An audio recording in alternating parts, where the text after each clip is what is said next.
இயேசு சீஷர்களை அழைக்கிறார். இயேசு கலிலேயா கடலோரமாய் நடந்து போகையில் மீன் பிடிக்கிறவர்களாய் இருந்த 2 சகோதரராகிய பேதுரு என்னப்பட்ட சீமோனும் அவன் சகோதரன் அந்திரேயாவும் கடலில் வலை போட்டுக் கொண்டிருக்கிற போது அவர்களைக் கண்டு, என் பின்னே வாருங்கள், உங்களை மனுஷரை பிடிக்கிறவர்களாக்குவேன் என்றார். உடனே அவர்கள் வலைகளை விட்டு அவருக்கு பின் சென்றார்கள். அவர் அவ்விடம் விட்டு போகையில் வேறே 2 சகோதரராகிய செபதேயுவின் மகன் யாக்கோபும் அவன் சகோதரன் யோவானும் தங்கள் தகப்பன் செபதேயுடனே படவிலிருந்து தங்கள் வலைகளை பழுது பார்த்துக் கொண்டிருக்கிற போது அவர்களைக் கண்டு அவர்களையும் அழைத்தார். உடனே அவர்கள் படவையும் தங்கள் தகப்பனையும் விட்டு அவருக்கு பின் சென்றார்கள். சீமோனும் அந்திரேயாவும். இயேசு கலிலேயா கடல் ஓரமாய் நடந்து போகையில் மீன் பிடிக்கிறவர்களாய் இருந்த 2 சகோதரராகிய பேதுரு என்னப்பட்ட சீமோனும் அவன் சகோதரன் அந்திரேயாவும் கடலில் வலை போட்டுக் கொண்டிருக்கிறார்கள். அவர்களை கண்டு, இயேசு கிறிஸ்து தமது பிரசங்க ஊழியத்தை ஆரம்பிக்கும் போது தம்முடைய சீஷர்களை கூட்டிச் சேர்க்க ஆரம்பிக்கிறார். இவர்கள் இயேசு கிறிஸ்துவின் பிரசங்கத்தை இப்போது கேட்க வேண்டும், முன்பு இவர்களும் பிரசங்கம் பண்ண வேண்டும். இந்த வசன பகுதியில் இயேசு கிறிஸ்து தம்மோடு கூட இருக்கவும் தம்மை பின்பற்றவும் அழைத்த முதலாவது சீஷர்களை பற்றிய விவரம் கொடுக்கப்பட்டிருக்கிறது. இயேசு கிறிஸ்து தமது சீஷர்களை தெரிந்தெடுக்கும் போது பொதுவான அழைப்பு கொடுக்காமல் தனிப்பட்ட முறையில் தனி நபர்களுக்கு அழைப்பு கொடுக்கிறார். மனம் திரும்புங்கள் என்னும் பிரசங்கம் எல்லோருக்கும் உரியது. ஆனால் என் பின்னே வாருங்கள் என்று இயேசு கூறியது அவருடைய சீஷர்களுக்கு மட்டுமே உரியது. இயேசு கிறிஸ்துவின் சீஷர்களாக இருக்குமாறு பிதாவானவர் அவர்களை குமாரனுக்கு கொடுத்திருக்கிறார். சுவிசேஷ பிரசங்கம் எல்லோருக்கும் உரியது. ரட்சிக்கப்பட வேண்டும் என்னும் அழைப்பு எல்லோருக்கும் கொடுக்கப்படுகிறது. ஆனால் இந்த சீஷர்களோ விசேஷமாக அழைக்கப்பட்டிருக்கிறார்கள். இயேசு கிறிஸ்து தமது சீஷர்களை அழைத்து தமது ஊழியத்தை செய்வதற்காக அவர்களை நியமித்து பிரதிஷ்டை பண்ணுகிறார். இயேசு கிறிஸ்து நல்ல போதகர், உபதேசம் பண்ணுகிறவர். தமது ஊழியத்தின் கலாசாலையை இயேசு கிறிஸ்து ஆரம்பிக்கும் போது அதில் பயிற்சி பெறும் மாணவர்களையும் சேர்க்கிறார். இந்த மாணவர்கள் இயேசு கிறிஸ்துவின் உபதேசங்களை கவனமாக கேட்டு ஆவிக்குரிய பயிற்சியை பெற்றுக்கொள்ள வேண்டும்.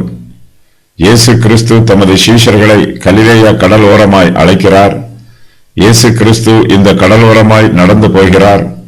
தமது சீஷர்களை அழைப்பதற்கு இயேசு கிறிஸ்து ஏரோதுவின் அரண்மனைக்கு போகவில்லை.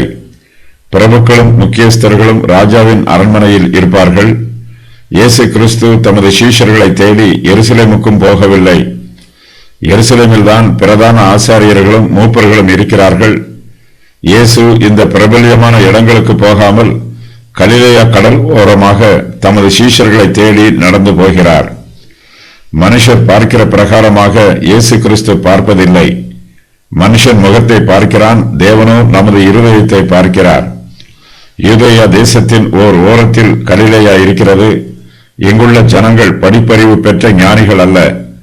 இவருடைய சுபாவங்களும் நாகரிகமானவை அல்ல. இவருடைய பேச்சுக்களும் தெளிவாக இராது. இவருடைய பேச்சே வித்தியாசமாக இருக்கும். இவர்கள் பேசுவதை வைத்து இவர்களை கலிலேயா ஊரை சேர்ந்தவர்கள் என்று கண்டுபிடித்து விடலாம். முரட்டுத்தனமாக வேலை செய்யக்கூடியவர்கள். இப்படிப்பட்ட ஜனங்கள் வாழும் இடத்திற்குத்தான் இயேசு கிறிஸ்து செல்கிறார். அங்கு தமது சீஷர்களை அழைக்கிறார். இந்த உலகத்தின் ஞானத்தை வெட்கப்படுத்துவதற்காக பைத்தியமானவற்றை தேவன் தெரிந்து கொள்கிறார். சீமோனும் அந்திரேயாவும் சகோதரர்கள். இவர்களைப் போலவே யாக்கோபும் யோவானும் சகோதரர்கள். இவர்கள் எல்லோரும் யோவான் ஸ்நானனின் சீஷர்களாக இருந்தவர்கள். இவர்கள் ஏற்கனவே யோவான் ஸ்நானனின் உபதேசத்தை கேட்டு அவனை பின்பற்றியவர்கள். மனம் திரும்புதலின் உபதேசத்தை கேட்டு மனம் திரும்பியவர்கள். தங்களுடைய பாவங்கள் மன்னிக்கப்பட்டு ரட்சிக்கப்பட்டிருக்கிறவர்களை விசுவாசத்தின் சந்தோஷத்தை பெற்றுக்கொள்ளுமாறு அழைக்க வேண்டும். இவர்கள் எல்லோருமே சகோதரர்கள், ஒரே குடும்பத்தை சேர்ந்தவர்கள். தேவனுடைய ஊழியக்காரர்கள் எல்லோருமே கர்த்தருடைய குடும்பத்தை சேர்ந்தவர்கள். கர்த்தருடைய குடும்பம் ஒரே குடும்பம். இவர்கள் எல்லோரும் மீன் பிடிக்கிறவர்கள், ஐஸ்வர்யவான்கள் அல்ல, சாதாரண ஏழைகள். இவர்களுக்கென்று அசையும் சொத்தோ அசையா சொத்தோ அதிக அளவில் சேர்த்து வைக்கப்படவில்லை. இவர்கள் ஐஸ்வர்யவான்களாக இருந்திருந்தால் மீன்பிடிக்கும் தொழிலை செய்ய மாட்டார்கள். எப்போதாவது பொழுதுபோக்குவதற்காக மீன் பிடிப்பார்கள். ஆனால் இவர்களோ மீன் பிடிப்பதையே தங்கள் தொழிலாக கொண்டிருக்கிறார்கள். இயேசு கிறிஸ்து ஏழைகளை ஒதுக்கி தள்ளிவிடவில்லை. நாமும் ஏழைகளை ஒதுக்கிவிடக்கூடாது. இயேசுவின் சீஷர்கள் கல்வி அறிவு இல்லாதவர்கள். தமது ஊழியத்தை செய்வதற்கு இயேசு கிறிஸ்து கல்வி அறிவு இல்லாதவர்களை தேர்ந்தெடுக்கிறார். இவர்கள் சுறுசுறுப்பாக வேலை செய்யக்கூடியவர்கள். நமக்கு கொடுக்கப்படும் வேலையை உண்மையோடும் உத்தரவாதத்தோடும் செய்யும் பொழுது கர்த்தர் நம்மீது பிரியமாக இருக்கிறார். கண்ணியமான வேலை பரிசுத்த ஜீவியத்திற்கு எப்போதும் இடையூறாக இருப்பதில்லை. சோம்பேறியாக இருக்கிறவன் சாத்தானுடைய சோதனைகளில் சிக்கிக் கொள்ளுவான். தேவனுடைய அழைப்பு அவனுடைய காதுகளில் விழாது. இயேசுவின் சீஷர்கள் செய்யும் வேலை மிகவும் கடினமானது. எல்லா வேலைகளை விட மீன்பிடிக்கும் வேலை கடினமான வேலையாகும். இவர்கள் எப்போதுமே தண்ணீரில் நனைந்தவர்களாக இருப்பார்கள். மீன்பிடிக்கும் போது வலைகளை வீசிவிட்டு மிகுந்த கவனத்தோடு காத்துக் கொண்டிருப்பார்கள். படகை கடலில் செலுத்துவது, வலையை வீசுவது, வலையை இழுப்பது ஆகிய இவர்களுடைய வேலைகள் எல்லாமே மிகவும் கடினமானவை. சில சமயங்களில் இவர்களுக்கு கடல் தண்ணீரினால் ஆபத்தும் உண்டாகும். கடினமான வேலைகளை செய்து பழக்கமுடையவர்கள் இயேசு கிறிஸ்துவின் ஊழியத்தை செய்வதற்கு ஏற்றவர்கள்.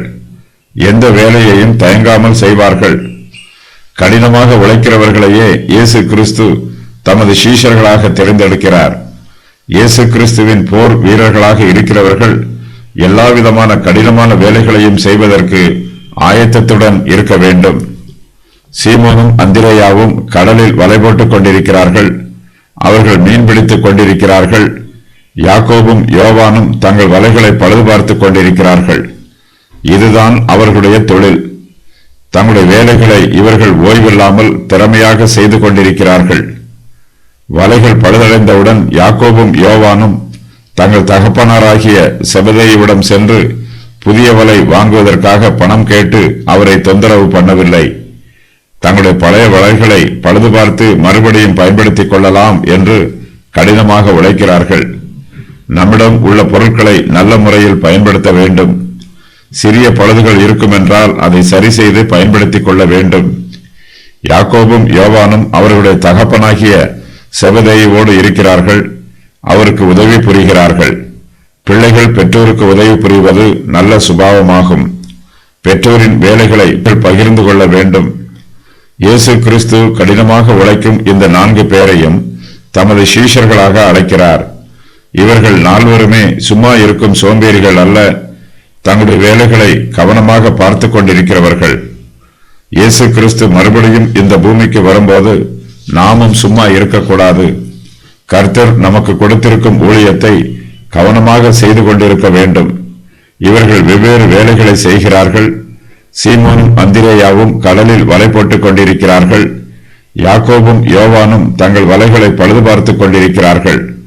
இவர்களைப் போல கர்த்தருடைய ஊழியக்காரர்களும் கர்த்தர் தங்களுக்கு கொடுக்கும் ஊழியங்களை உண்மையோடு செய்ய வேண்டும். உபதேசம் பண்ண வேண்டிய சமயத்தில் உபதேசம் பண்ண வேண்டும். வசனத்தை தியானம் பண்ண வேண்டிய சமயத்தில் தியானம் பண்ண வேண்டும். ஒவ்வொன்றுக்கும் ஒரு காலம் உள்ளது. வலையை பழுது பார்க்காமல் மீன் பிடிக்க முடியாது. வசனத்தை தியானம் பண்ணாமல் அதை பிரசங்கம் பண்ண முடியாது. கலிலேய கடல் என்பதற்கு திபேரியா கடல், கெனசரித்து கடல் என்று மறுபெயர்களும் இதற்கு உண்டு. இதில் உள்ள தண்ணீர் சுத்தமாக இருக்கும். அந்திரேயா இயேசு கிறிஸ்துவின் முதலாவது சீஷன். தன்னுடைய சகோதரன் பேதுருவை இயேசு சீஷனாக அழைக்கும் வரையிலும் அவன் மீன்பிடித்துக் கொண்டிருந்தான். 12 சீஷர்களில் ஒருவன். அந்திரேயாவை பற்றி மார்க்கு, யோவான் ஆகிய வசனங்களில் கூறப்பட்டிருக்கிறது. வரலாற்றின் பிரகாரம் இவன் ரூபன் கோத்திரத்தை சேர்ந்தவன்.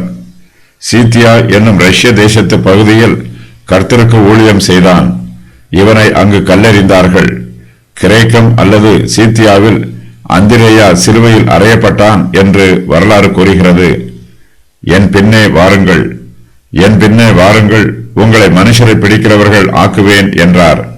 உடனே அவர்கள் வலைகளை விட்டு அவருக்கு பின் சென்றார்கள். இயேசு கிறிஸ்து இவர்களை பார்த்து, என் பின்னே வாருங்கள், உங்களை மனுஷரை பிடிக்கிறவர்கள் ஆக்குவேன் என்று கூறுகிறார். இயேசு கிறிஸ்துவை பின்பற்றுமாறு அழைக்கப்பட்டிருக்கிறவர்கள் அவருக்கு அருகில் செல்ல வேண்டும். மீன்களை பிடித்துக் கொண்டிருக்கும் மீனவர்களுக்கு மனுஷரை பிடிக்கும் புதிய வேலையை இயேசு கிறிஸ்து கொடுக்கிறார். புதிய ஊழியம் வந்தவுடன் மனதில் பெருமை உண்டாக கூடாது. இவர்கள் முன்பு மீன்களை பிடித்தார்கள், இனிமேல் மனுஷரை பிடிக்கப் போகிறார்கள். இரண்டுமே பிடிக்கிற வேலைதான் என்று நினைத்து பெருமையை அகற்ற வேண்டும். புதிய வேலை வந்தவுடன் பயந்துவிடக்கூடாது. அந்த வேலையை நமக்கு செய்ய தெரியாது என்று பயப்படக்கூடாது. இவர்களுக்கு ஏற்கனவே மீன் பிடிப்பதில் பழக்கமுள்ளது. இனிமேல் மனுஷரை பிடிக்கப் போகிறார்கள். இரண்டுமே பிடிக்கும் வேலைதான் என்று நினைத்து தங்களுக்கு கொடுக்கப்படும் வேலையை உண்மையோடு செய்ய வேண்டும். கர்த்தருடைய ஊழியக்காரர்கள் மனுஷரை பிடிக்கிறவர்களாக இருக்கிறார்கள். இவர்கள் மனுஷரை அழித்து போடக்கூடாது. அவர்கள் ரட்சிக்கப்படுவதற்கு அவர்களை வழிநடத்த வேண்டும். பாவத்தில் விழுந்திருப்பவர்களை தூக்கி எடுக்க வேண்டும். சாத்தானின் ஆளுகைக்கு உட்பட்டிருக்கிறவர்களை கர்த்தருடைய ஆளுகைக்கு அழைத்து வர வேண்டும். மீன் பிடிக்கிறவர்கள் தங்கள் சொந்த முயற்சியினால் மனுஷரை பிடிக்கிறவர்களாக ஆக முடியாது. இயேசு கிறிஸ்துவே அவர்களை மனுஷரை பிடிக்கிறவர்களாக ஆக்குகிறார். நம்மை அழைத்த தேவனே அவருடைய ஊழியத்தை செய்வதற்கு நம்மை தகுதிப்படுத்துகிறார். ஊழியத்தில் வெற்றியை தருகிறார். மீன் பிடிக்கிறவர்கள் மனுஷரை பிடிக்க வேண்டும் என்றால் முதலாவதாக இயேசுவின் பின்னே வர வேண்டும். தங்கள் கவனத்தை இயேசுவின் மீது செலுத்த வேண்டும். இயேசுவுக்காக ஊழியம் செய்ய விரும்புகிறவர்கள் முதலாவதாக அவரை பின்பற்ற பழகிக் கொள்ள வேண்டும். இயேசு கிறிஸ்துவை பற்றி பிரசங்கம் பண்ண விரும்புகிறவர்கள் முதலாவதாக அவரை பற்றி கற்றுக்கொள்ள வேண்டும். இயேசு கிறிஸ்துவோடு நெருங்கிய ஐக்கியத்தில் இருக்க வேண்டும் என்று விரும்புகிறவர்கள் முதலாவதாக அவருக்கு அருகில் சென்று அவரை பின்பற்ற வேண்டும். இயேசு கிறிஸ்துவை பின்பற்றும் போது சீஷர்கள் பல சத்தியங்களை கற்றுக்கொள்ளலாம். சத்தியங்களை கற்றுக்கொள்வதற்கு இயேசுவை பின்பற்றுவதை விட பெரிய வேத பாடசாலை வேறு எதுவும் இல்லை. மனுஷரை பிடிக்கிறவர்கள் முதலாவதாக இயேசுவின் பின்னே வர வேண்டும். இயேசு கிறிஸ்துவை போல அவருடைய ஊழியக்காரர்களும் தங்களுக்கு கொடுக்கப்படும் ஊழியங்களில் உண்மையோடும் கரிசனையோடும் ஆர்வத்தோடும் ஈடுபட வேண்டும். சுவிசேஷ ஊழியம் செய்வது மீன்களை பிடிப்பதற்கு ஒப்பிட்டு கூறப்பட்டிருக்கிறது. பின்னே வாருங்கள் என்பது சீஷத்துவத்தை குறிக்கும் வாக்கியம்.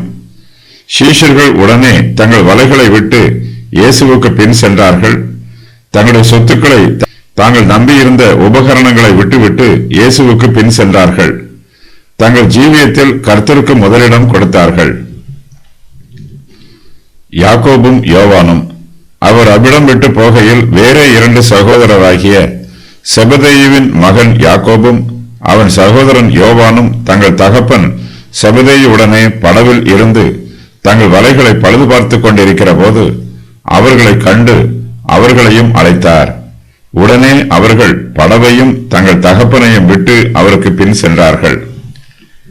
பேதுருவையும் அந்திரேயாவையும் இயேசு கிறிஸ்து அழைத்தவுடன் அவர்கள் தங்களுடைய வலைகளை விட்டுவிட்டு அவருக்கு பின் சென்றார்கள்.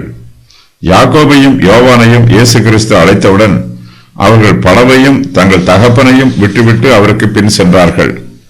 இந்த 4 பேருமே இயேசு கிறிஸ்துவின் அழைப்பை ஏற்று அவரை பின்பற்றினார்கள்.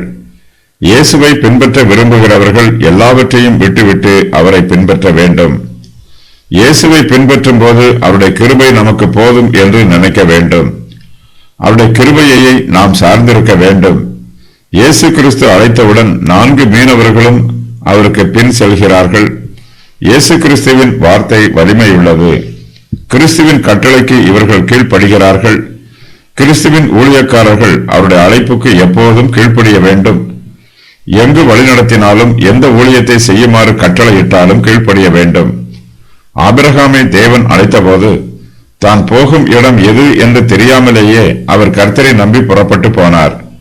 கர்த்தருடைய ஊழியக்காரர்களிடம் இப்படிப்பட்ட விசுவாசமும் கீழ்ப்படிதலும் காணப்பட வேண்டும். யாக்கோபு யோவானின் சகோதரன், செபதேயுவின் மகன், 12 அப்போஸ்தலர்களில் ஒருவன், இயேசு கிறிஸ்துவிடம் மிகவும் நெருக்கமாக இருந்த 3வரில் ஒருவன். அப்போஸ்தலர்களில் இரத்த சாட்சியாக முதலாவது மரித்தவன். வரலாற்றின் பிரகாரம் தன் தந்தை வழியில் இவன் லேவி கோத்திரத்தான், தன் தாயார் வழியில் யூதா கோத்திரத்தான். இவனும் பேதுருவும் இந்தியாவில் சிறிது காலம் ஊழியம் செய்ததாகவும் பின்பு ஸ்பெயின் தேசத்தில் ஊழியம் செய்ததாகவும் வரலாறு கூறுகிறது.